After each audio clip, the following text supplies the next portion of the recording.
Today we'll start with lecture number 6, which is about advanced encryption system. AES और AES को हम जो है इंशाल्लाह आज कवर करेंगे, and then we'll follow some cryptographic protocols. Okay, so modern encryption systems. What are symmetric encryption systems and what are asymmetric encryption systems? थोड़ा सा इसको देख लेते हैं. Usually you have two types of encryption systems. They are characterized as block ciphers and stream ciphers. Block ciphers वो हैं कि जो एक वक्त में ब्लॉक ऑफ डेटा को लेते हैं पर्टिकुलर साइज का, उस पर प्रोसेसिंग करते हैं, उसमें से सब्स्टिट्यूशन करते हैं, ट्रांसपोजिशन करते हैं, जहाँ पर डेटा को सब्स्टिट्यूशन में हम एक टाइप ऑफ सिंबल्स को दूसरी लैंग्वेज में सब्स्टिट्यूट करते हैं या कोई पर्टिकुलर रूल के अंडर हम उसको सब्स्टिट्यूट करते हैं.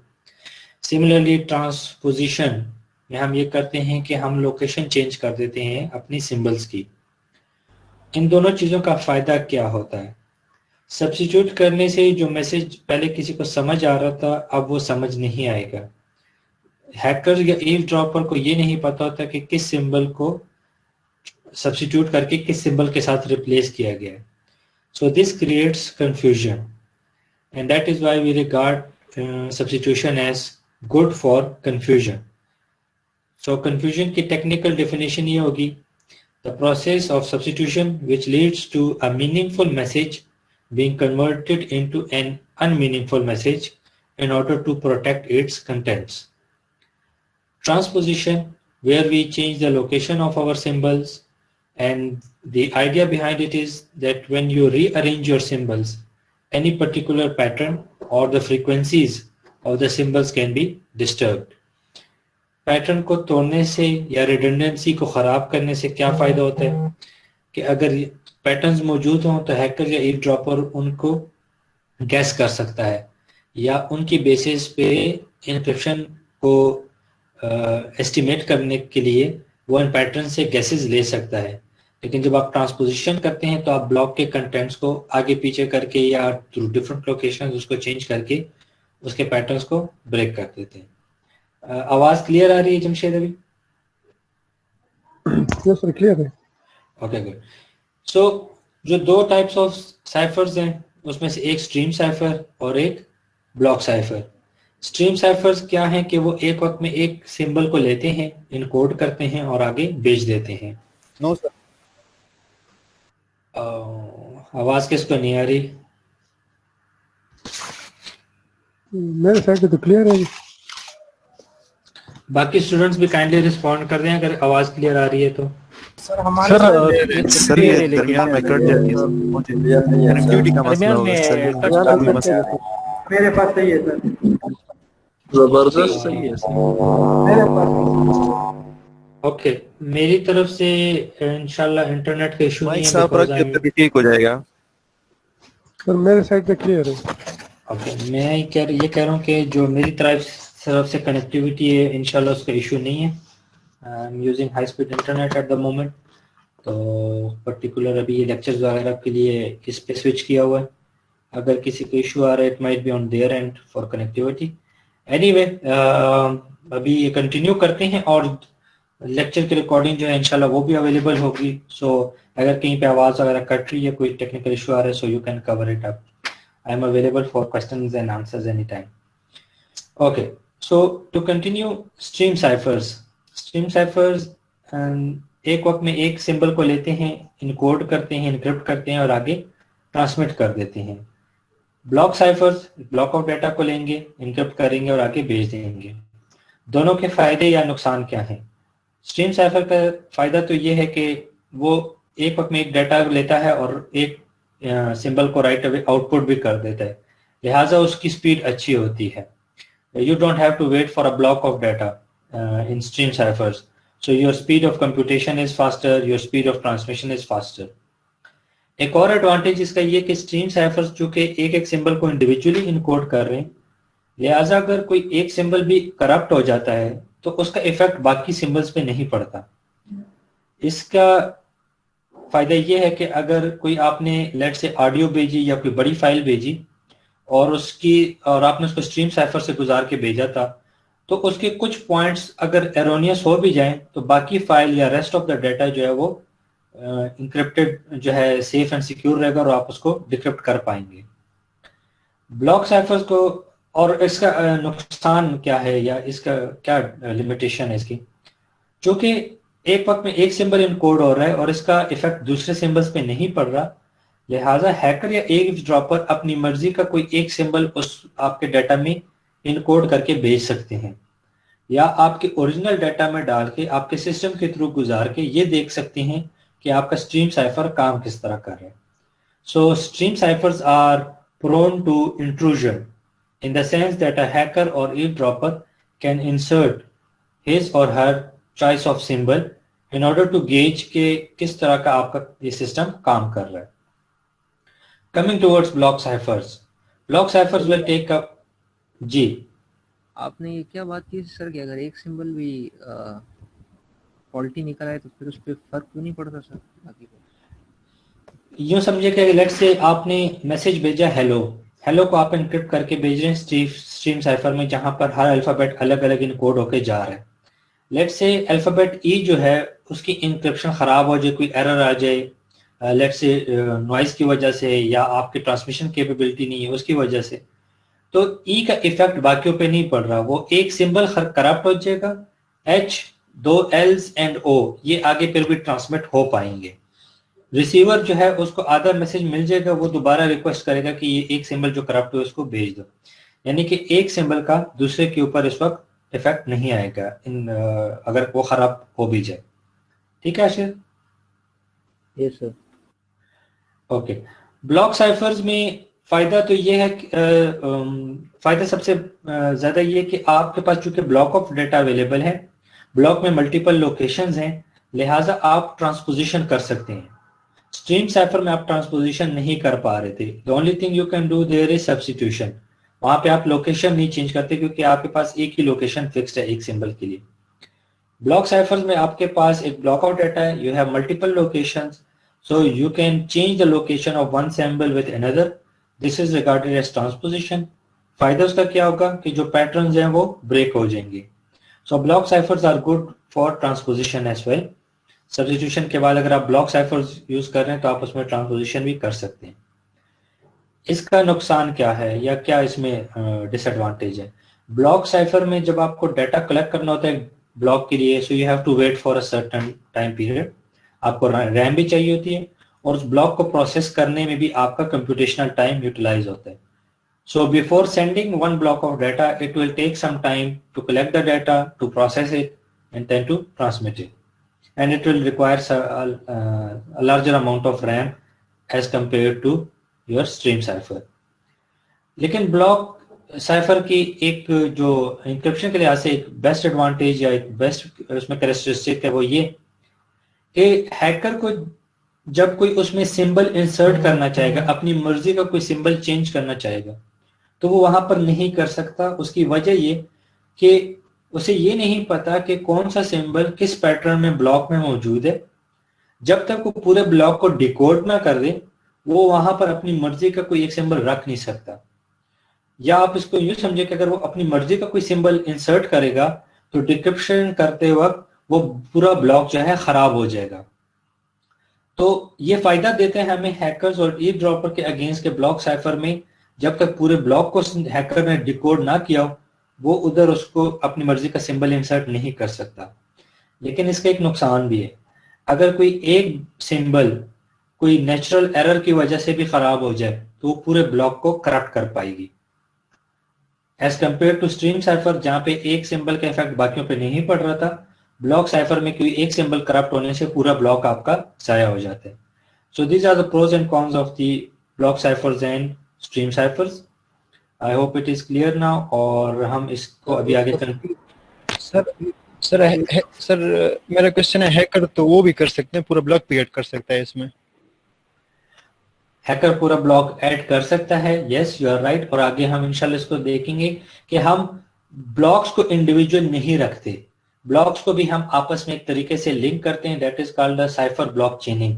सो यू आर वेरी राइट, जो हैकर है पूरे ब्लॉक को भी इंसर्ट कर सकता है और उसके अगेंस्ट भी we have some form of algorithm to protect it. Yes, any other question? Okay, let's continue. So normally जो आपके modern encryption systems हैं, there are two encryption systems के on the basis of key. अगर आपने password based system रखी हैं तो उसमें फिर पासवर्ड की बेसिस पे दो टाइप ऑफ इंक्रिप्शन एल्गोरिथम है. अगर आपका इनकोडिंग का पासवर्ड और डिकोडिंग का पासवर्ड सेम हो, so they are regarded as symmetric encryption algorithms. In other words, you are using the same key for encryption and the same key for decryption. लेकिन अगर आपकी इंक्रिप्शन की key same हो और decryption की key आप कोई और यूज कर रहे हैं, those are regarded as asymmetric encryption algorithms. Our focus will be on the symmetric encryption algorithms, जो कि ब्लॉक बेस्ड साइफर्स हम इसको स्टडी करेंगे. और नॉर्मली ये साइफर जो है आइटरेशंस इसमें मल्टीपल होती हैं, या हम इसको कहते हैं कि they are implemented in rounds. So they keep on repeating this encryption for a certain amount of iterations. और उसका फायदा ये होता है कि जब एक दफा इंक्रिप्ट किया तो वो रिलेटिवली स्ट्रॉन्ग है, लेकिन जब उसको मल्टीपल आइटरेशन से गुजारते हैं वो और भी स्ट्रॉन्ग हो जाता है. Now this is not a generic rule कि जब आप उसको बार बार इंक्रिप्शन के सिस्टम से गुजारेंगे वो स्ट्रॉन्ग होगा. You have to prove it mathematically. जो algorithms हम पढ़ेंगे those are proven mathematically कि जब उनको multiple iterations से गुजारते हैं तो वो वाकई और भी strong हो जाते हैं. So whenever you design a system, an encryption system, you have to prove it logically, mathematically that by performing multiple iterations on the same block, it will actually result in more or stronger encryption. So the basic operations that are used in encryption involve the arithmetic operations, the bitwise logical operations, and we use table lookups for faster computation. Arithmetic में mathematical आ जाते हैं, bitwise में आपके पास ये binary logic and or not XOR वगैरह आ जाते हैं. जबकि table lookup हम इसलिए इस्तेमाल करते हैं कि अगर हमारे पास input की range फिक्स हो तो बजाय इसके कि बार बार इक्वेशन से हम कैलकुलेट करें रन टाइम पे, हमने पहले से ही लुकअप टेबल्स में उसकी तमाम पॉसिबल आउटपुट्स रखी होती हैं और डायरेक्टली वहीं से चेक कर लेते कि इस इनपुट के लिए कौन सी आउटपुट कैलकुलेटेड है, वो वहां से हम पिक कर लेते हैं. इस तरह आपकी कंप्यूटेशन स्पीड जो है वो और भी इंप्रूव हो जाती है. Okay, so in 1995 National Institute of Science and Technology ने इरादा किया कि we needed a new fast and secure symmetric encryption algorithm. 1995 तक जो इंक्रिप्शन सिस्टम यूज हो रहा था उससे पहले that was the DES encryption system. DES जो है वो हैकर्स ने उसके शॉर्टकट्स ढूंढ लिए थे, it was easy to break it. तो उन्होंने DES को फिर थोड़ा सा मॉडिफाई किया. DES को 3 आइटरेशन से गुजारते थे, that was regarded as triple DES. यानी कि आप एक ब्लॉक ऑफ डाटा को लेते थे, एक दफा DES से गुजारा, फिर गुजारा और तीसरी दफा DES से गुजारते थे ताकि वो और सिक्योर हो जाए. Unfortunately, around 1995, people were able to break this triple DES encryption systems, so there came a need for a new encryption system. 1995 में जो call for encryption थी उसकी कुछ प्रॉपर्टीज ये थी कि जितने भी साइंटिस्ट हैं उनको ये बताया गया कि ऐसे एन्क्रिप्शन सिस्टम बनाएं जो कि सिमेट्रिक हो, जो कि अनक्लासिफाइड हो, यानी वो एल्गोरिदम कोई भी उसको जो है स्टडी कर सकता है, पब्लिकली डिस्क्लोज हो, फ्री ऑफ यूज हो, इंक्रिप्शन ब्लॉक साइफर हो जिसमें कम से कम 128 बिट्स जो है length of data and password use हो रहा, और जिसमें कि ये गुंजाइश हो कि 128 से आगे 192 और 256 लेंथ ऑफ पासवर्ड पे भी हमारे पास फ्लेक्सिबिलिटी मौजूद हो. यानी कि आज जो अभी आप ये हम कम्युनिकेशन कर रहे हैं, this is using AES 128. If someone wants to switch to AES 192 and 256, the facility is available. So from 15 contenders, competitors, the Reindel algorithm of Dutch researchers जिसमें Vincent Treiman और John Damon थे, उसको select किया गया. It is regarded as Reindel algorithm and then it was later on given the name of the Advanced Encryption Standard. AES इसको नाम दिया गया और अभी हम उसको यूज करते हैं. बेसिक जो ब्लॉक साइज है 128, अभी आजकल हम इसको यूज कर रहे हैं, but now that the latest hardware and supercomputers are able to break the AES 128 easily, so अभी slowly steadily हम इसको शिफ्ट करेंगे AES 192 और 256 की तरफ. यहाँ तक कोई कमेंट्स क्वेश्चन? में क्वेश्चन है। जी मैं देता हूँ। सर कमेंट में क्वेश्चन है।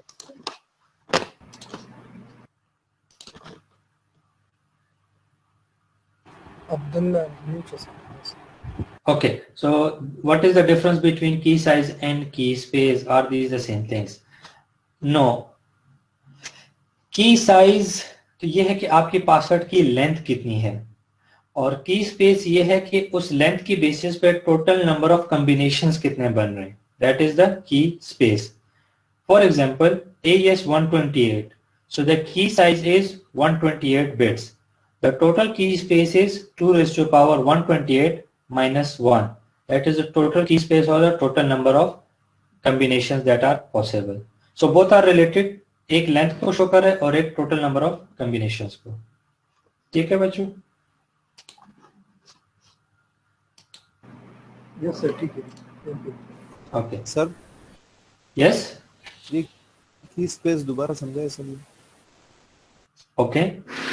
की साइज ये है कि आपके कोई बात नहीं है. की साइज ये है कि आपके पासवर्ड का लेंथ कितना है, और की स्पेस ये है कि उस लेंथ ऑफ पासवर्ड में टोटल नंबर ऑफ कॉम्बिनेशंस कितने हैं. सो अगर आप 128 बिट पासवर्ड यूज कर रहे हैं, that is the key size, और 2 raised to power 128 minus 1, that is the total number of combinations or the key space, या हम इसको सर्च स्पेस भी कहते हैं. ठीक है dear? Okay sir. So we'll continue with the 128-bit AES system. AES का 128-bit डाटा जो है इसको हम अरेंज करते हैं 16 bytes, total 16 bytes which makeups 128-bit of data. इसको 4x4 सेल्स में अरेंज करते हैं. हर एक 4x4 ब्लॉक जो है वो 10 आइटरेशंस यूज करता है इन द AES 128 सिस्टम, और उसका इटरेटिव जो है हम इनकोड करते हैं. अगर आप AES 192 या 256 यूज कर रहे हैं, then you need to use the 12 rounds or 14 rounds respectively. I will switch over to the AES encryption and the key generation video की तरफ उसको स्विच करते हैं, वहां से हम इसको देख लेते हैं. Once we understand that, then we'll come back to the lecture slides.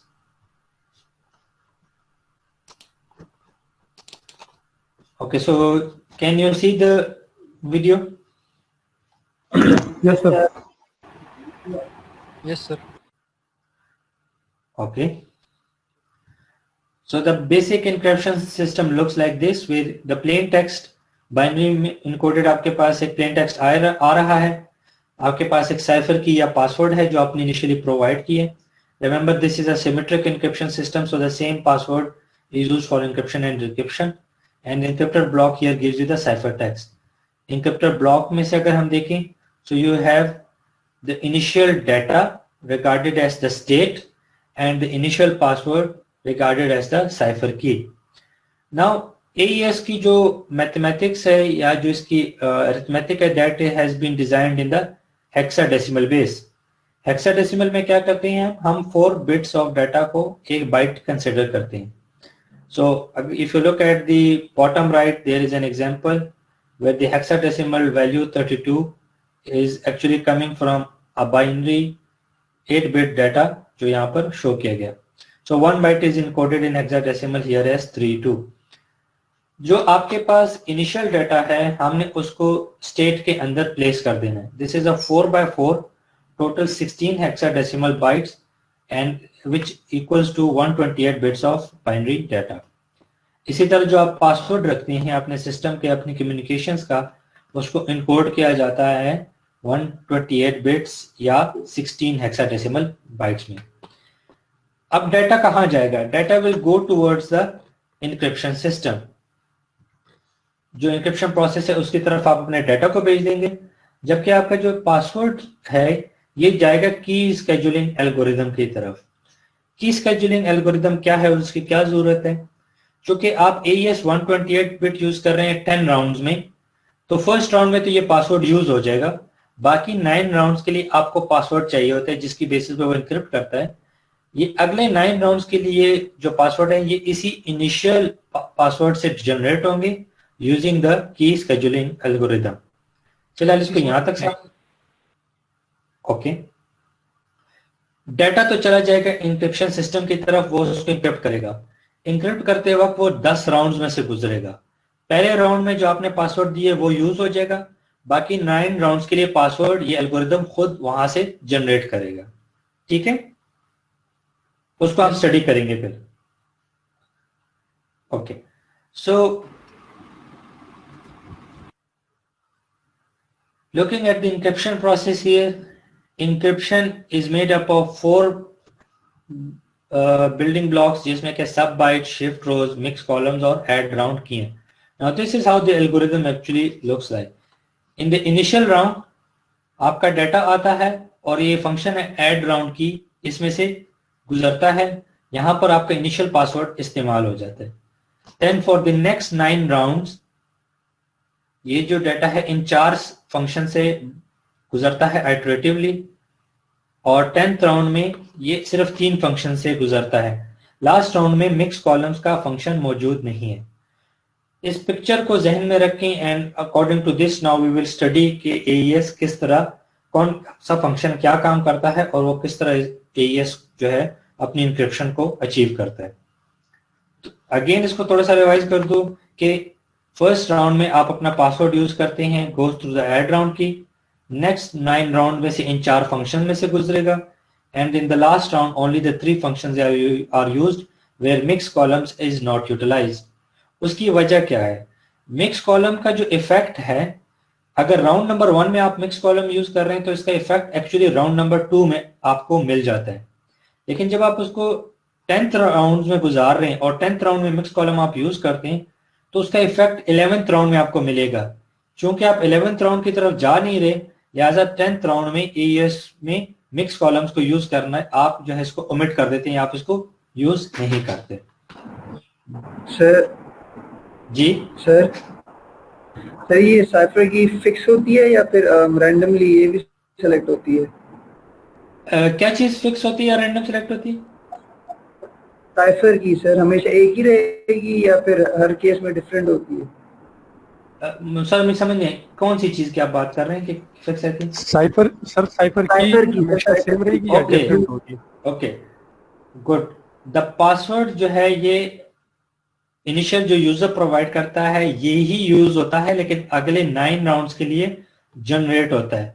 अगर आप 2 ब्लॉक्स के बीच में बात कर रहे हैं तो 2 ब्लॉक्स में अगर आप सेम साइफर यूज करेंगे उसका थोड़ा सा नुकसान होता है। आगे जाके हम प्रोटोकॉल्स में इसको देखेंगे कि सेम पासवर्ड को हर ब्लॉक के लिए रखने का नुकसान है, लिहाजा थ्रू अ पर्टिकुलर एल्गोरिदम या प्रोटोकॉल हम उसको हर ब्लॉक के लिए चेंज करते जाते हैं। ठीक है डियर, इसको हम आगे जाके क्लियर करेंगे तो इंशाल्लाह आपका क्वेश्चन और भी क्लियर हो जाएगा। Sir, I have a question. Yes dear. Sir ये साइफर की रैंडम जनरेट होती है? नहीं, पासवर्ड आप जो इनिशियली प्रोवाइड करते हो। अच्छा, हम प्रोवाइड करते हैं, रैंडम नहीं यस, होती। और आगे 9 राउंड्स के लिए फिर ये एल्गोरिदम खुद जनरेट करता है।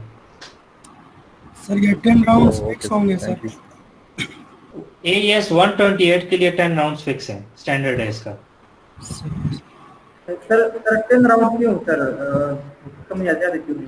Okay, good question. AES 10 rounds क्यों? AES इनिशियली जो था 1 राउंड, फिर 3 राउंड्स, इसी तरह 7 राउंड्स के लिए इस्तेमाल होता था। हैकर्स ने 1 राउंड को भी ब्रेक कर लिया था, 3 राउंड्स को भी ब्रेक किया था और AES 7 राउंड्स को भी ब्रेक कर लिया था। और वो ब्रेक किस तरह कर पाते हैं कि हर जो इंक्रिप्शन सिस्टम है, ये जो जितने भी फंक्शंस हो रहे हैं, basically mathematically they can be represented in the form of a polynomial equation, जहां पे हर पॉलिनोमियल एक सिंबल को रिप्रेजेंट कर रहा है। ये जो पॉलिनोमियल इक्वेशन है, अगर कोई इसको फैक्टराइज कर ले तो फैक्टराइज करने से उसकी सर्च स्पेस रिड्यूस हो जाती है, ऑलमोस्ट हाफ पे आ जाती है, कम पे आ जाती है, तो आप उसको आराम से ब्रेक करते हैं। AES 1 round, 3 round, 7 round was factorizable. AES 10 rounds is not factorizable.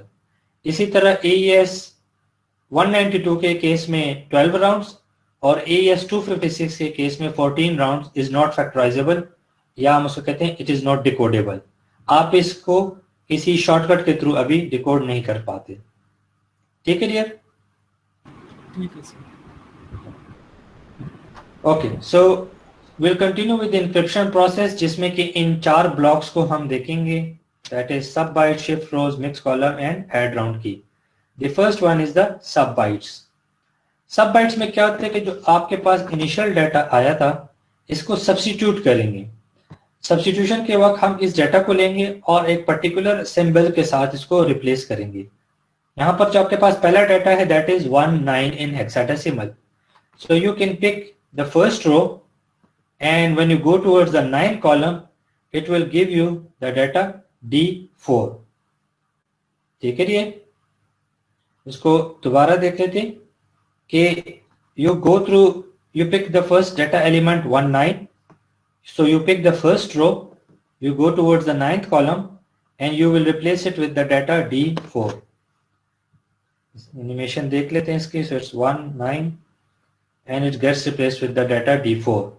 इसी तरह बाकी तमाम जो बाइट्स हैं एक एक करके उन सबको हम सब्स्टिट्यूट कर लेते हैं।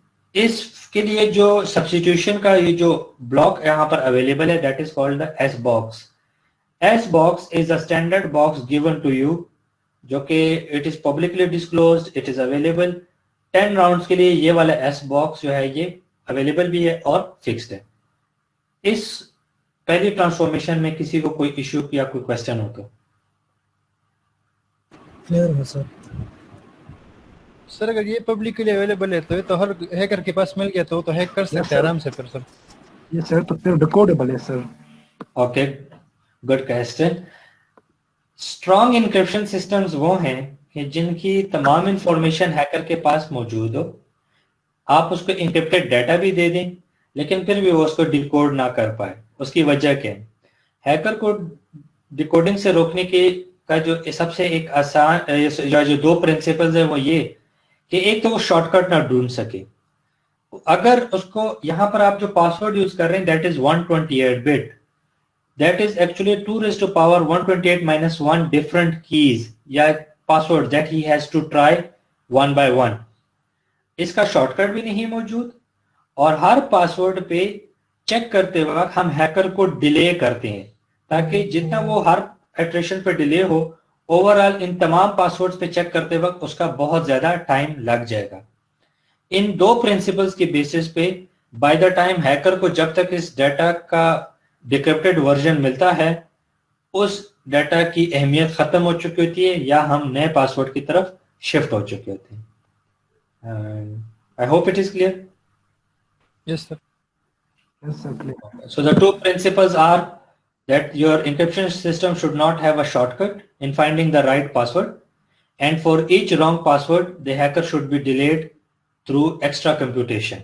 और आगे हम उसको देखेंगे कि AES किस तरह ये दोनों अचीव करता है। तो AES ने तो पासवर्ड लेंथ 128 रखी जो कि एक बहुत बड़ी रेंज ऑफ पासवर्ड्स हैं और आगे हम जाके देखेंगे कि मिक्स कॉलम की स्टेज पे किस तरह वो हैकर को डिले करता है और भी कंप्यूटेशन में। So going towards the second section या transformation that is the shift rows. Shift rows transposition block जो कि डाटा को शिफ्ट करता है। फर्स्ट ब्लॉक ऑफ डाटा जो है इसको शिफ्ट नहीं करते या हम कहते हैं कि इसका circular shift value is 0। Second block का हम 1 बाइट रोटेट करेंगे, so the 27 it gets circular shift by towards the left और आपके पास आ। Let me reduce the playback speed ताकि ये आपको आराम से नजर आए। अगेन इसको देख लेते हैं। So shift rows it takes the block of data, एक वक्त में 1 सर्कुलर शिफ्ट परफॉर्म करेगा, थर्ड रो के लिए 2 और फाइनल रो के लिए 3 सर्कुलर शिफ्ट जो है वो प्रोवाइड कर देगा। दिस इज द सिंपल जी सर ये फर्स्ट रो को हम क्यों नहीं करते? ये कोई लॉजिकल बात है या वैसे स्टैंडर्ड है? यस है। इसका असल में जो एक पॉलिनोमियल की परम्यूटेशंस जो है ना वो इफेक्ट करती हैं। अगर कोई इसको देखना चाहे this actually makes a Markov chain. Markov chain polynomials का बनता है जिसकी बेसिस पे कंप्यूटेशन करते हैं। तो फर्स्ट मार्कोव चेन को जो है हम कोई शिफ्ट नहीं देते, हर एक का अपना अपना एक फायदा या एडवांटेज है। यहाँ पर हम उसकी मैथमेटिक्स जो है जो है वो अभी हम नहीं पढ़ रहे, अदरवाइज अगर कोई इंटरेस्टेड है तो आई एम ऑलवेज अवेलेबल कि उसको पढ़ा दूं। ठीक है ये Okay, sir. So after the shift rows we go towards the third block, which is the mix columns. Okay, so what happens in the mix columns block? You pick up one column of a data और आप उसको multiply करते हैं with a particular set of coefficients. Now remember, this is your data which is actually serving as a coefficient for a polynomial. और ये जो values है mix column में ये भी polynomial ही की coefficients हैं. For example, अगर मैं इस polynomial को देखना चाहूँ, this is 1 plus 1x power 1 plus 3x square plus 2x cube, ये एक polynomial है. ये डेटा इस polynomial के साथ multiply होगा और आपके पास एक resulting data जो है यहाँ पर receive होगा. अब polynomial multiplication जो कि hexadecimal data के लिए हो रही है, इसको हम बाद में इसी लेक्चर में वीडियो के बाद हम देखेंगे कि किस तरह वो कंप्यूट करते हैं. यहाँ पर आप इसको सिर्फ ये समझ लें कि कॉलम और डेटा को पिक करेंगे, मिक्स कॉलम के टेबल के साथ उसको मल्टीप्लाई करेंगे और आपके पास एक रिजल्ट आ जाएगा. सो जब एक कॉलम का हो जाता है, इसी तरह हम बाकी 3 कॉलम्स का भी करके पूरा मिक्स कॉलम हमारे पास अचीव हो जाता है. यहाँ तक कोई क्वेश्चन? सर ये स्टैंडर्ड है ये वाला मैट्रिक्स जो है? जी मिक्स कॉलम यहाँ पर जो दिया हुआ ये स्टैंडर्ड है. इसी तरह 192 और 256 के लिए भी पॉलिनोमियल वैल्यूज जो है वो भी स्टैंडर्ड दी हुई है. सर ये नंबर स्टैंडर्ड है 2 3 1 1 1 2 3 ये? जी ये कोएफिशिएंट स्टैंडर्ड है, फिक्स है, स्टैंडर्ड है, पब्लिकली अवेलेबल है. तो सर ये सारे कॉलम्स के साथ एक ही ये मैट्रिक्स मल्टीप्लाई करेंगे कि नहीं सबके लिए चेंज होगा? यही सेम रहती है तमाम डाटा के लिए, तमाम ब्लॉक ऑफ डाटा के लिए जहां पर आप AES 128 यूज कर रहे हैं. चाहे आप उसमें से एक फाइल भेज रहे हैं या मल्टीपल फाइल्स भेज रहे हैं, यही फिक्स रहेगी AES 128 के लिए. Okay sir. Okay. So after encrypting the data with mixed column stage, or mixed columns basically है क्या? Mixed column is a different form of transposition, जो data को transposition करते हैं यहाँ पे. So after the mixed column we come towards the add round key. Add round key is a simple block जो कि क्या करता है कि आपका पासवर्ड उठाता है. अगर आपका राउंड नंबर 1 है तो ये आपका फर्स्ट जो पासवर्ड आपने दिया है उसी को पिक करेगा. अगर कोई और राउंड है तो उसका पासवर्ड अपने फंक्शन से जनरेट होकर यहाँ पर उसको प्लेस करेगा. So what do you do in add round key? You pick 1 byte of your encrypted data जो कि मिक्स कॉलम से आ रहा है and you exclusive or it with 1 byte of your password. एक एक बाइट जो है एक एक करके आप उसको एक्सक्लूसिव और करते हैं और उसको स्टोर कर देते हैं.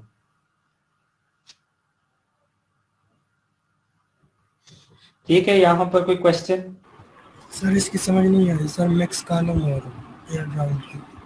सर ये इधर एक बार और किस तरह है सर? आवाज कट रही थी सर उस टाइम पर. Okay, no problem, no problem. Go towards the mix column से मैं स्टार्ट कर देता हूँ दोबारा. So just a second, this is the mix column block. ठीक है, let me go towards the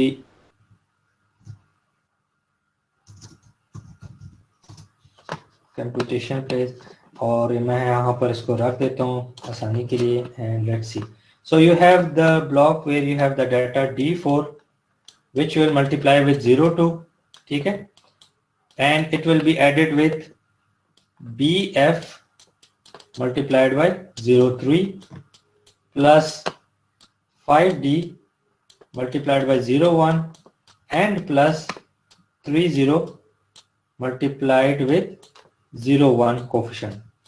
So if I'm not wrong, this column will get multiplied with this row.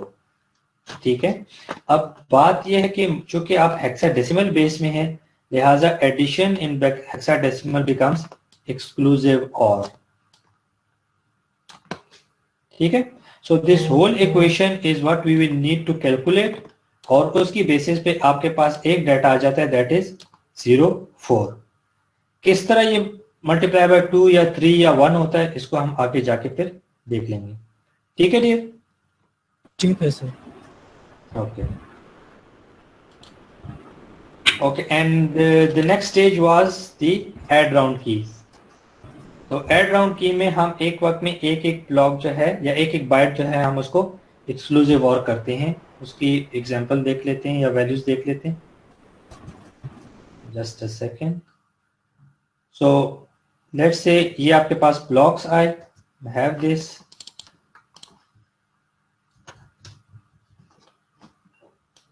so what we will do here is you will pick 04, you will exclusive OR it with A0, and this will give you the resulting data of your first byte of your encrypted form। यहाँ पर आप उस data को place कर देंगे। 04 exclusive OR with A0, जरा इसको करके देखते हैं। 0 and 4 exclusive OR it with 10, sorry, A0, so A is 10 I think, and Yes, these are the 4 zeros, so this will result in what? You will get 4 here and you will get A here, so the data that you will be replacing it with is A4। ठीक है dear, इसी तरह एक एक bite के लिए आप अलग अलग कैलकुलेट करके इस डाटा को हर एक ब्लॉक पे प्लेस करते जाएंगे। आई hope it is clear. Clear, sir. Okay. So the 4 transformations that we studied were the sub bytes, the shift rows, the mix columns and the add round key। mix columns की computations आगे हम जाके आराम से इसको calculate करेंगे, देखेंगे। and before that we need to go through इस एल्गोरिथम को जरा रिवाइज करते हैं। so for the 9 iterations you will go through these 4 different type of transformations। in the last column, in the last iteration the mix column is not available, और उसकी वजह ये है omit करने की कि mix column का एडवांटेज या जो फायदा है वो नेक्स्ट राउंड में आता है। चूंकि हम राउंड नंबर 11 की तरफ नहीं जा रहे, लिहाजा राउंड नंबर 10 में मिक्स कॉलम्स को हटा दिया गया। Now this is what the data will look like after the round number 2, जब आप उसको चारों ट्रांसफॉर्मेशन से गुजारेंगे। आफ्टर राउंड नंबर 3 इसी तरह बाकी तमाम राउंड में से गुजरते हुए डाटा की वैल्यूज क्या होंगी, intermediate values. So when you are doing the project, आप इस इनिशियल ब्लॉक को जो हमने यहाँ पर यूज किया हुआ स्लाइड में उसी डाटा को रखें, एंड यू कैन चेक कि क्या आपका इंटरमीडिएट डाटा यही आ रहा है आपके पास, in order to verify that you are doing the encryption correctly। so after 8, 9 round, the 10th round where the mixed columns is not available, आपके पास आपका डाटा encrypt होके आ जाएगा। so now remember this whole process, जो इतनी सारी transformations और 10 iterations जो हमने किए, this is for just one block of data which is 128 bits of binary values या 128 bit binaries आपके पास मौजूद है। तो अगर आप देखें, सर मेरा क्वेश्चन है। जी बताएं सर, इससे पहले हम इस तरह करते थे कि मिक्स कॉलम से जो डाटा आता था उसको हम पासवर्ड के साथ एक्सक्लूसिव और कर लेते थे। तो इस केस में सर हम क्या करेंगे? हम जो लास्ट वाला केस है राउंड 10, इसमें जो डाटा, इसमें तो मिक्स कॉलम हमारे पास है नहीं, तो जो राउंड आफ्टर शिफ्ट से आएगा तो उसको हम जो शिफ्ट रोज से आपके पास डाटा आ रहा है वो डायरेक्टली एक्सक्लूसिव और हो जाएगा। सही है। ओके, सो ये जो इतनी सारी ख्वाबी या जो मेहनत हमने की है, this is just for 4x4 या 16 bytes of data. Now consider this, अगर आप इमेज प्रोसेसिंग में आपने पढ़ी या इमेजेस आपने देखे, this is actually the whole process has been done for 16 pixel values. you need to do this again and again for the complete image या for a complete text file, so it will take a lot of time।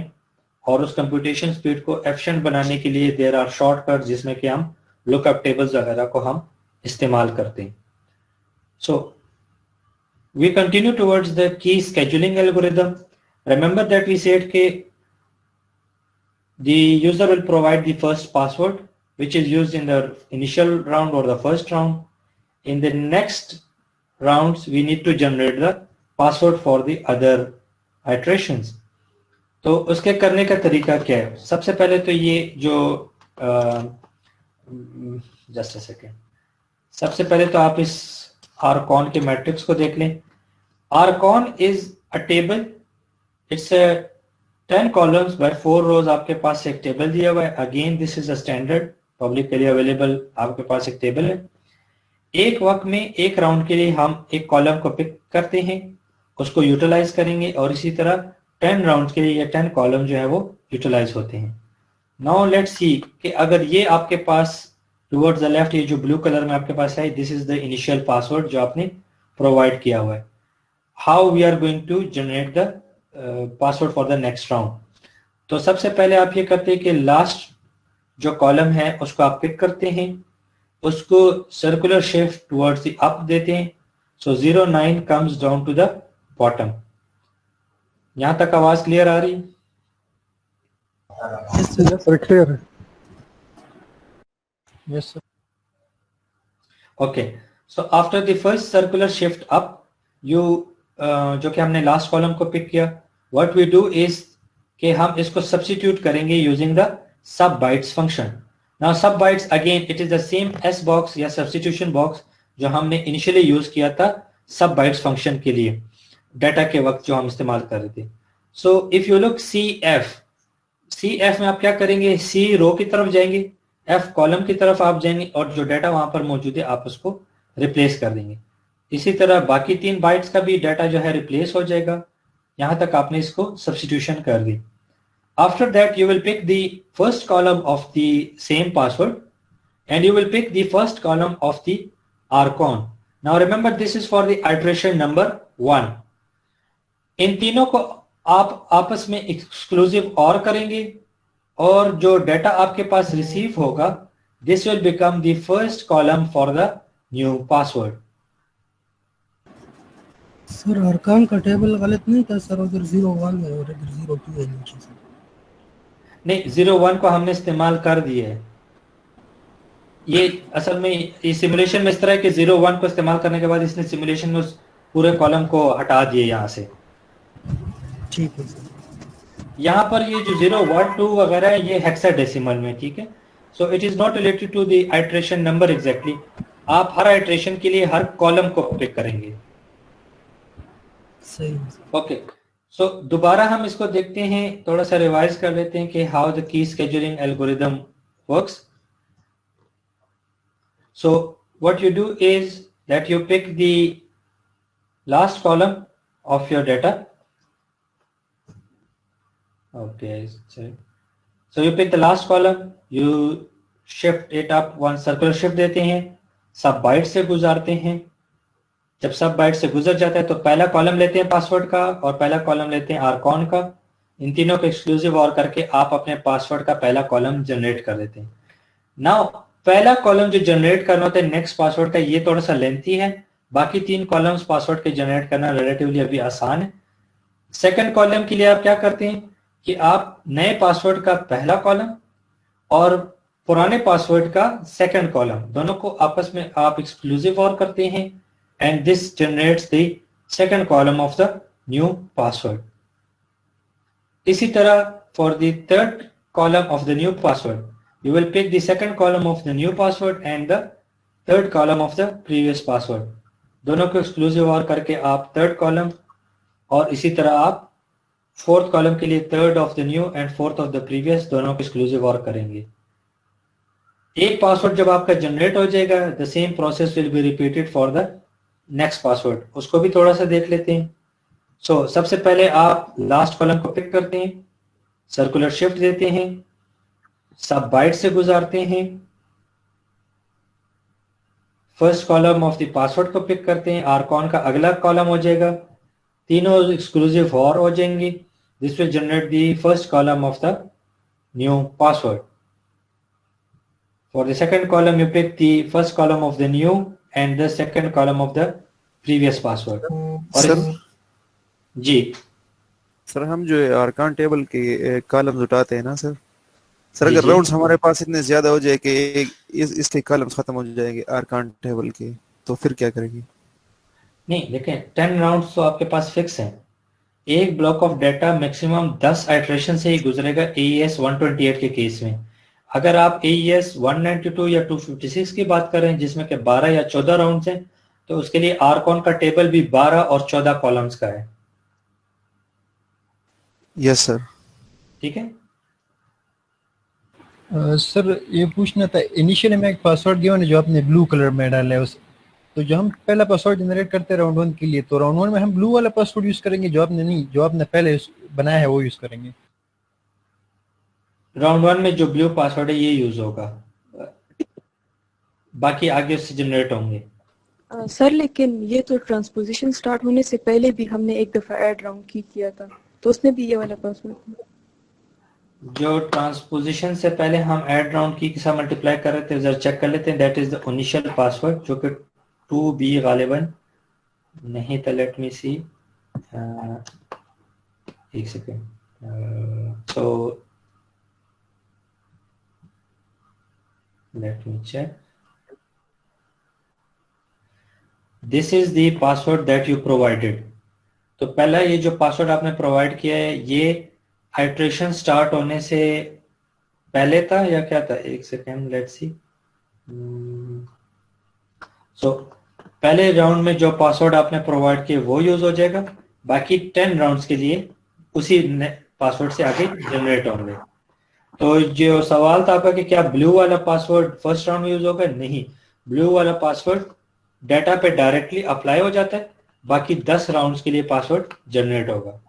ठीक है? Yes. Okay, so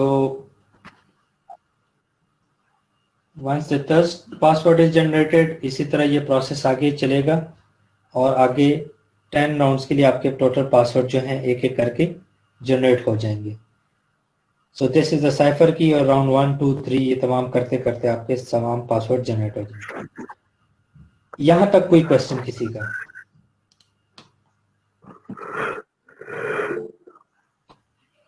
भाई मेरे mic तो of कर दो, जमाइयां ले रहे हो। ओके, सो मिक्स कॉलम्स की जो मल्टीप्लिकेशन है आई थिंक उसको देख लेते हैं ताकि आपका एईएस का सेक्शन कंप्लीट हो जाए यहाँ पे। So for that we go towards the AES mix columns. Just a second.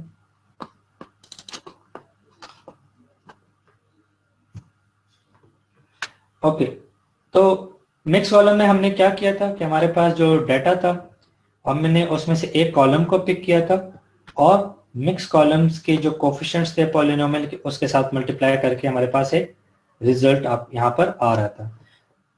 उसके कंप्यूट करने का क्या तरीका है? D4 को आप पिक करेंगे, D4 multiply by 02 plus BF multiply by 03, इसी तरह 5D multiply by 01, 30 multiply by 01, ये आपकी मेन इक्वेशन बन जाएगी। Remember, plus here is actually in hexadecimal, so this plus becomes exclusive OR. जहां तक सबसे पहले बात है मल्टीप्लाई विद 01, 01 के साथ जो डाटा मल्टीप्लाई होता है वो वही रिजल्ट होता है। So 30 multiply by 01 will result in 30, 5D multiply by 01 will result in 5D। दो कोफिशिएंट जो यहाँ पर देखने वाले हैं that is multiplied with 02 and 03। So first we will look at how D4 multiplied by 02 is computed। सबसे पहले हम D4 को बाइनरी में लिखते हैं अपने पास। अगर आप इसकी वैल्यू देखें, this is 1101 and 0100। Before computing anything इसकी मोस्ट सिग्निफिकेंट बिट को चेक करें। The MSB here is 1। अब इस चीज को अपने जहन में रखें कि MSB ऑलरेडी 1 है।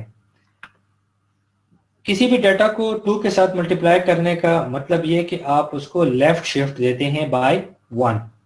अगर आपने 2 की पावर में इंक्रीज करना होता है सो यू या 2 से मल्टीप्लाई कर रहे हैं पावर में, so you keep on left shifting 1 bit at a time. अगर आपने डिवाइड बाय 2 करना है सो आप you go towards the right shift and 1 bit at a time. So D4 multiply by 02, सबसे पहले D4 को आप लेफ्ट शिफ्ट देंगे by 1। So this 1 will come down here, 0 here, इसी तरह 1, और ये तमाम डाटा एक एक बिट शिफ्ट हो जाएगा। आखिर में आप 0 को अपेंड कर देंगे इस डाटा के साथ। D4 को शिफ्ट तो हमने कर लिया। अब एक चीज जो हमने यहां पर नोट की थी कि the most significant bit was already 1। Data अपनी सैचुरेशन लेवल पे पहुंच चुका है। सो AES में क्या करते हैं कि हेक्साडेसिमल में अगर वो अपनी सैचुरेशन तक पहुंच चुका है हम उसको एक पर्टिकुलर नंबर के साथ एक्सक्लूसिव और करते हैं ताकि वो दोबारा अपनी रेंज में आ जाए उसका answer. The number that you need to exclusive or here is 1b। तो जो शिफ्टेड डाटा है 1b के साथ उसको एक्सक्लूसिव और किया and you get your final answer. 1b is the standard value for AES 128 saturation level। इसमें से कोई सवाल, कोई एम्बिग्युइटी? सर अगर 02 के अलावा 03 हो या कोई और नंबर हो तो फिर भी यही नंबर लगाएंगे हम सर। ये बी समथिंग क्या है, ये तो स्टैंडर्ड है सर। सर ये जो जोर ये स्टैंडर्ड है, एक सेकंड, जो ये स्टैंडर्ड है 03 या 045, इसके लिए मैं अभी आपको बताता हूँ कि हम उसका क्या हल करते हैं। सर सिर्फ 02 के लिए ये नंबर होगा जो स्टैंडर्ड है? जी फिलहाल आप इसको यूं समझ ले कि ये स्टैंडर्ड है 02 के लिए। सही है सर। सर ये आपने 1b से गौर की है? 1b से हम इसलिए गौर करते हैं कि डाटा में अगर let me show you an example इसका आसान हल है कि आपको एग्जांपल या कैलकुलेट करके दिखा दो। ओके, सो लेट्स से आप जो हैं 2 बिट नंबर आप यूज कर रहे हैं। 2 बिट में अगर आप दो नंबर्स को मल्टीप्लाई करते हैं, let's say it is 3 multiply by 3, result कहां तक जाएगा, कितने बिट्स में? Technically 3 multiply by 3 should result in 9, लेकिन जब आप 3 बिट में हैं तो ये डाटा 3 से ज्यादा को रिप्रेजेंट नहीं कर पाएगा, ये आंसर खराब हो जाएगा, या हम इसको कहते हैं कि सैचुरेशन लेवल से बाहर निकल गया। Whenever your data already has the most significant bit 1, इसका मतलब है डाटा अपनी रेंज से बाहर जाएगा। In order to cater for this, कि वो रेंज से बाहर जाएगा, या तो आप पहले से नंबर ऑफ बिट्स को इंक्रीज कर देते हो या आप उसको अपने सैचुरेशन लेवल में से दोबारा वापस ले आते हो। नाउ सैचुरेशन लेवल का क्या होगा कि in order to represent that in hexadecimal, वो उसको एक्सक्लूसिव और करता है 1b के साथ। That is the standard for the, जो अभी यहां पर हम यूज करें AES 128 के केस में। ठीक है, इस चीज की समझ आ गई कि 1b के साथ जोर क्यों करते हैं?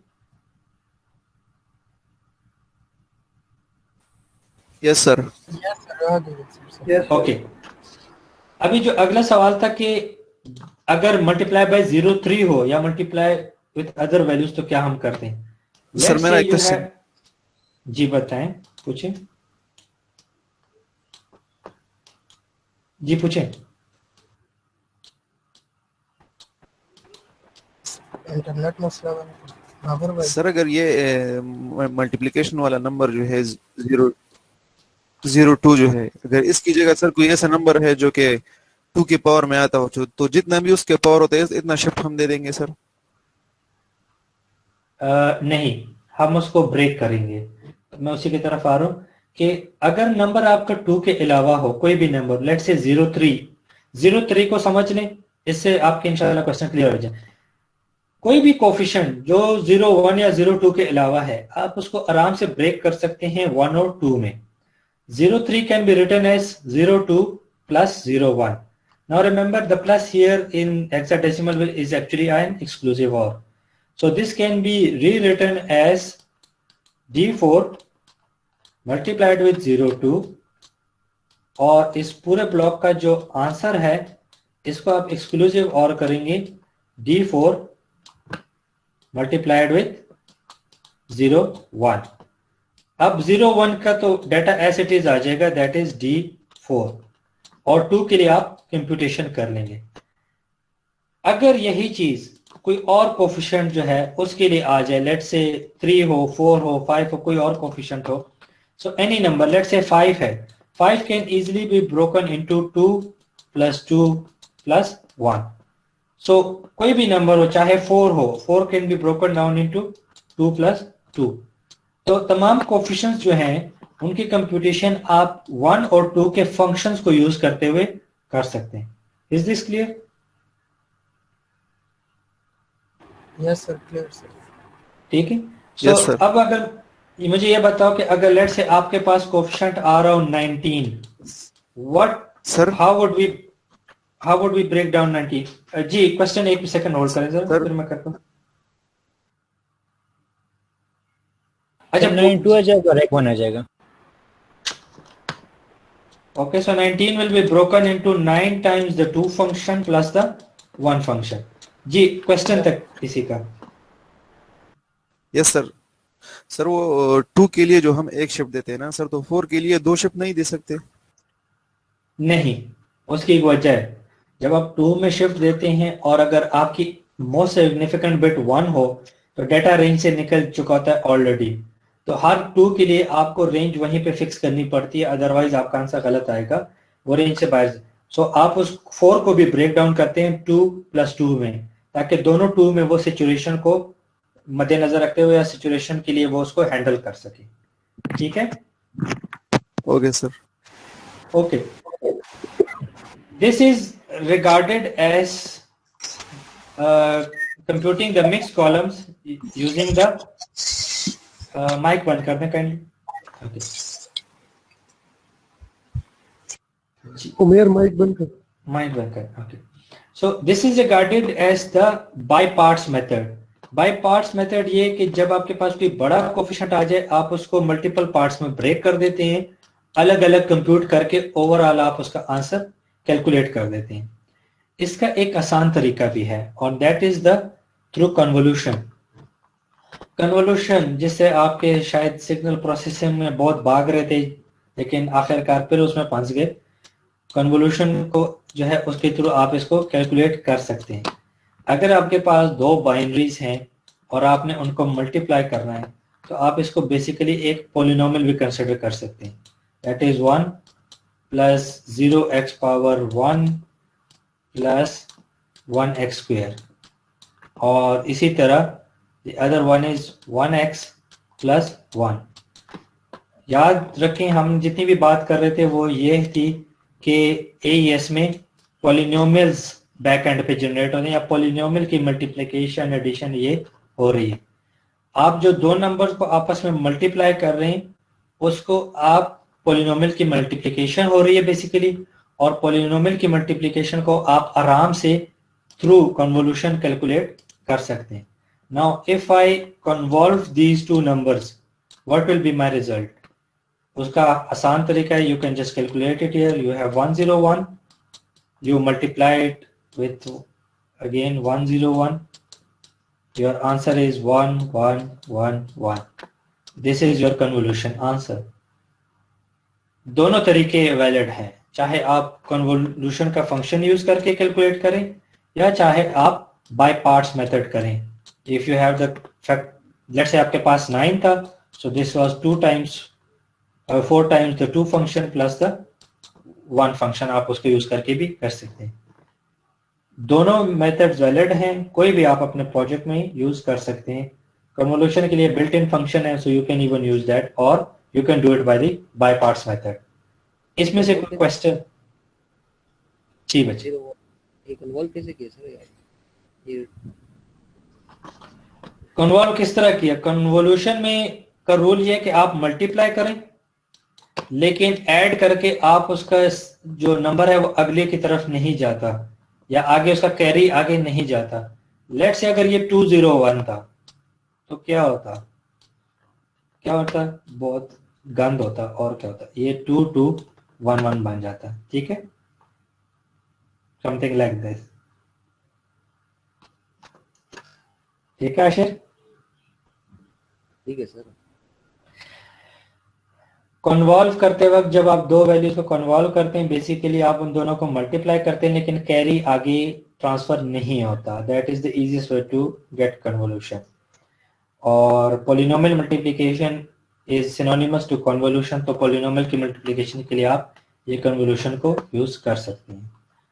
I hope this clears the AES multiplication. ये जो डॉक्यूमेंट है how to solve the mix columns, I think आपके प्रोजेक्ट के डाटा में अवेलेबल है. अगर नहीं है तो मैं इसको अपलोड कर देता हूँ. This shows you how to do the AES mix columns.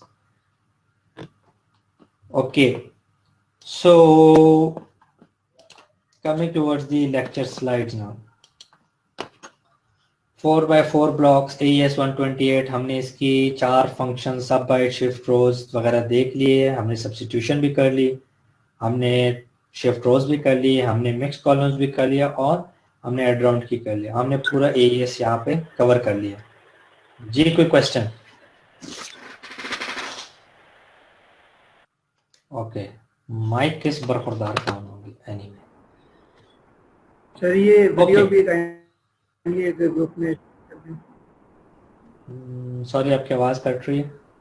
Video upload हो जाएगी उसमें। AES वीडियो भी मैं अपलोड कर देता हूँ। AES के साथ अंडरस्टैंड करने के लिए इजाफी ये जो पॉलिनोमियल मेथड्स हैं या कन्वोल्यूशन मेथड्स हैं, ये तमाम रेफरेंस डेटा मैं आपको ग्रुप पे अपलोड कर देता हूँ प्रोजेक्ट के साथ इंशाल्लाह। ओके, सो याद रखें अभी एक जो बल्कि जो स्टूडेंट्स ने सवाल किया था कि अगर AES की तमाम इंफॉर्मेशन पब्लिकली अवेलेबल है, ये हैकर को पता है कि किस तरह काम कर रहा है, तो क्यों इसको जो हैकर इजीली हैक नहीं कर सकते?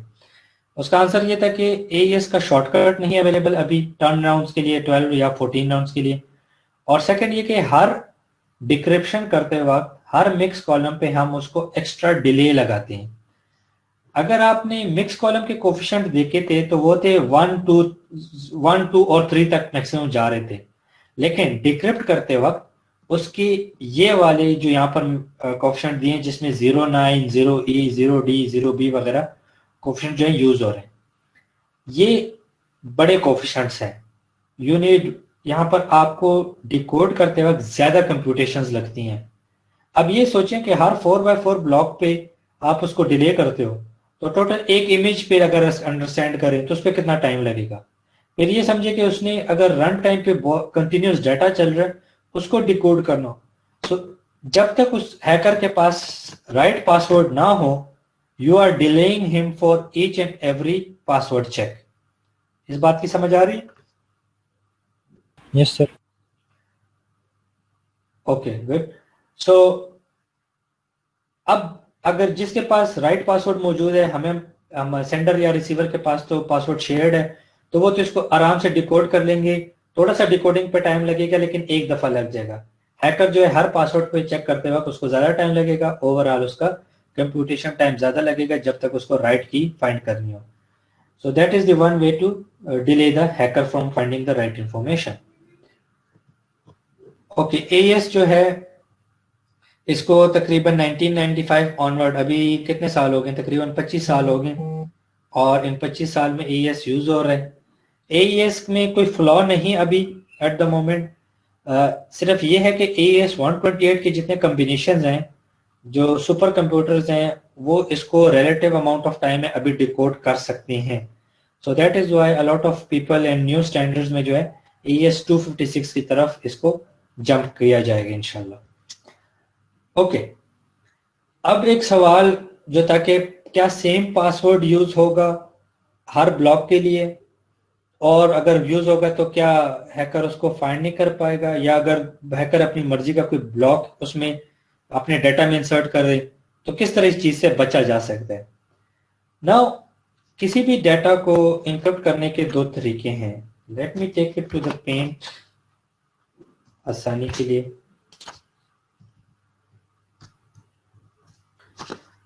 इस डाटा को इनक्रिप्ट करने के दो तरीके थे। एक तो ये कि अगर इस पिक्चर को कंसिडर किया जाए और पिक्चर को 4x4 के ब्लॉक में डिवाइड किया जाए, एक वक्त में आप एक ब्लॉक को इनक्रिप्ट करते हैं, इसी तरह अगले ब्लॉक को, और एक एक करके आप तमाम ब्लॉक्स को इनक्रिप्ट करते हैं।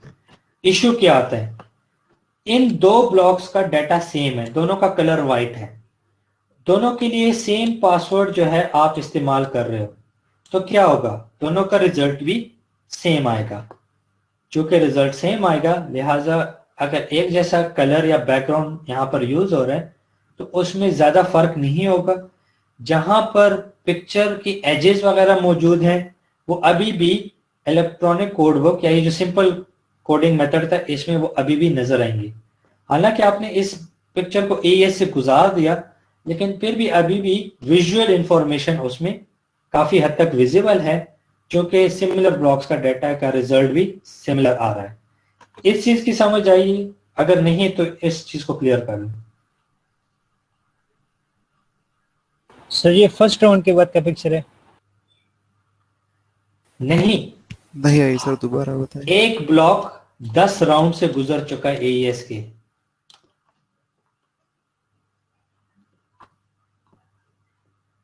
यहाँ पे सर हर ब्लॉक जो है 10 राउंड से गुजर चुका है जी। ये जो ECB वाला मेथड है इसमें ये सारे ब्लॉक्स एक ही की के साथ इनक्रिप्ट हुए हैं कि नहीं, सिर्फ सेम बैकग्राउंड वाले जो हैं वो हुए? यस, सेम पासवर्ड जो है पूरे इमेज के लिए यूज हुआ है।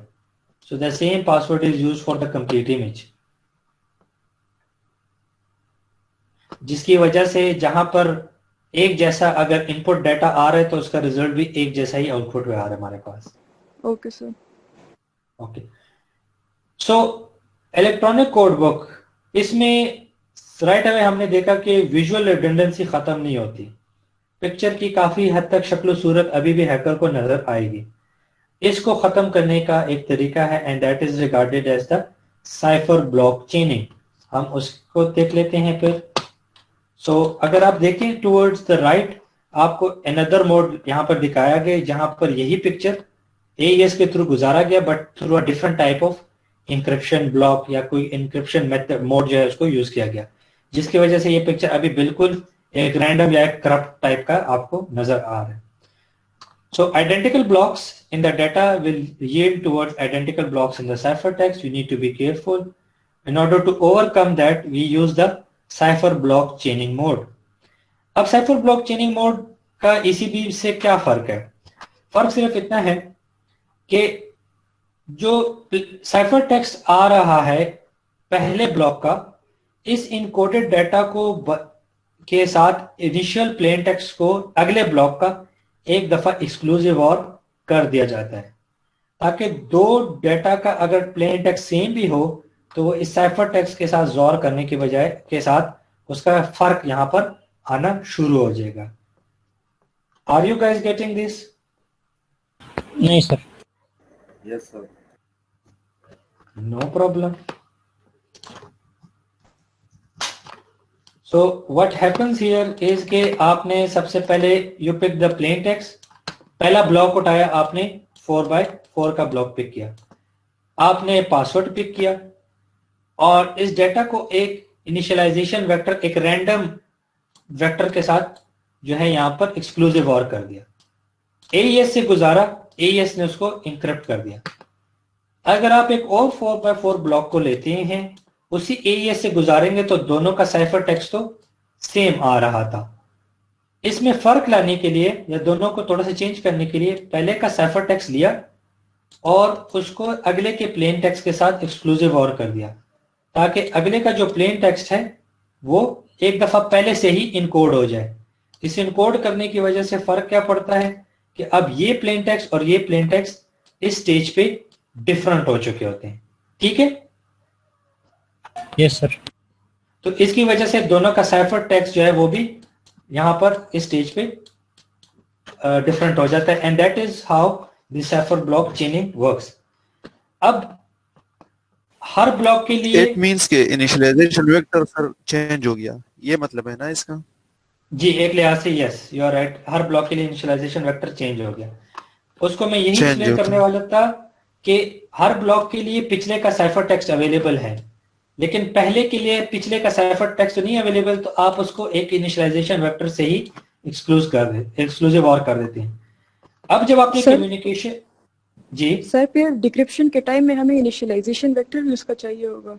एग्जैक्टली उसी पे आया कि आपको सेंडर ने दो तीन चीजें भेजनी है, एक उसने इनिशियलाइजेशन वेक्टर भेजना है, एक उसने की भेजनी है और एक उसके अलावा ये बताना है कि एल्गोरिथम यूज कौन सा हो रहा है, AES 128 यूज हो रहा है। ठीक है?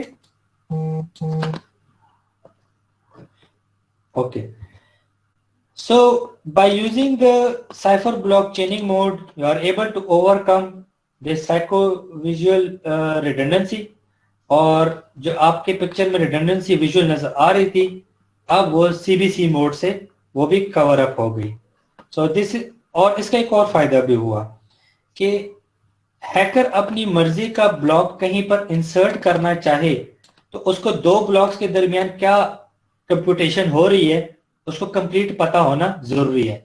लेकिन प्रॉब्लम क्या है हैकर के लिए? हैकर के लिए प्रॉब्लम यह है कि किसी ब्लॉक को इंसर्ट करने से पहले वो क्या करेगा, उन दो ब्लॉक को तो आपस में डिकोड करेगा, लेकिन दो ब्लॉक को डिकोड करते वक्त वो उससे पिछले ब्लॉक को भी डिकोड करेगा और यूं करते करते वो उसको सबसे पहले ब्लॉक को भी डिकोड करना पड़ जाएगा। इन अदर वर्ड्स के साथ फॉर ब्लॉक सीबीसी मोड में आखिरी ब्लॉक से लेकर पहले ब्लॉक तक कंप्लीट उसको डाटा रिकवर करना पड़ेगा, फिर अपनी मर्जी का ब्लॉक डालना पड़ेगा, which is very almost impossible, very computationally complex and is difficult to for a hacker जिसके पास पासवर्ड नहीं होगा, इनिशियलाइजेशन वेक्टर नहीं होगा, एल्गोरिथम का पता ना हो, तो उसके लिए इट इज ऑलमोस्ट इम्पॉसिबल। इस पॉइंट की समझ आ गई? Yes sir. Yes sir. Okay, so ECB mode में हैकर अपनी मर्जी का कोई भी ब्लॉक आराम से इंसर्ट कर सकता है, रिलेटिवली आराम से इंसर्ट कर सकता है as compare to the CBC mode. आज के लिए काफी है सर, बहुत है सर। ये सर बहुत ज्यादा हो गया सर। सही है सर। काफी है आज के लिए। Okay class, so inshallah we'll upload these related AES files और recording में inshallah आ जाएगी and yes सर जी जी सर मेरा क्वेश्चन जी पूछें डियर। सर ये जो ECB है इसमें सर ये इनिशियलाइजेशन वेक्टर सेम था ना? ECB मोड में इनिशियलाइजेशन वेक्टर है ही नहीं।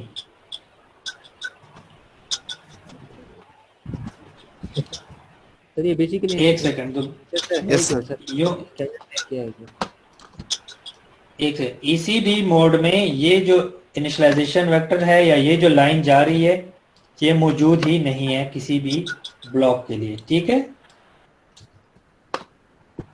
हर एक ब्लॉक अलग अलग जो है इंक्रिप्ट हो रहा है ECB मोड में इंडिविजुअल, जबकि CBC मोड में हर एक ब्लॉक पिछले ब्लॉक से लिंक्ड होके जा रहा है, लिहाजा वो कॉम्प्लेक्स बन रहा है। जी आशिर कोई क्वेश्चन था? सर ये इनिशियलाइजेशन वेक्टर कोई स्टैंडर्ड है, ये क्या चीज है सर? नहीं, इनिशियलाइजेशन वेक्टर स्टैंडर्ड नहीं है। अगर आप यूज कर रहे हैं AES 128, लेट्स से AES 128 आप यूज कर रहे हैं, so your password length is also 128 और आपका इनिशियलाइजेशन वेक्टर जो है ये भी एक किस्म का पासवर्ड है 128 बिट का जो आप प्रोवाइड करेंगे। तो साइफर ब्लॉक चेनिंग में अगर आप देखें व्हाट इज योर की लेंथ नाउ, अगर देखा जाए ये दोनों एक लिहाज से दो पासवर्ड्स हैं, 128 bits plus 128 bits of initialization vector. So total the hacker को जो चीज फाइंड करनी that is 256 bits, 128 bits of initialization vector and 128 bits of the key. इससे की लेंथ भी इंक्रीज होगी, इससे टोटल नंबर ऑफ कॉम्बिनेशंस कितने बनेंगे? 2 raised to the power 128 minus 1. 2 raised to the power 256 minus 2। Sir 128 के लिए 128 में जुदा ही एक निशान है, दो दी दोनों हैं निशान, वन एक इनिशियलाइजेशन वेक्टर के लिए और एक की के लिए। सही है sir. So any other question? No sir, जज़ाकल्लाह। जज़ाकल्लाह sir. Okay. So everyone have a blessed Jummah. दुआ में याद रखें। Enjoy your day and inshallah. Sir दुआ किया था एक कोरोना जी नजीब डिक्रिप्शन पढ़ेंगे हम सर? जी सर। ओके नजीब डिक्रिप्शन पढ़ेंगे। डिक्रिप्शन यही प्रोसेस है, इन्हीं प्रोसेस को आप रिवर्स ऑर्डर में चलाते हैं। सिर्फ फर्क ये होगा कि मिक्स कॉलम के डिक्रिप्शन की कोफिशिएंट्स डिफरेंट हैं, बाकी AES में यही स्टेप्स रिवर्स ऑर्डर में चलेंगे। ठीक है ठीक है सर, वो बाद में चला देंगे।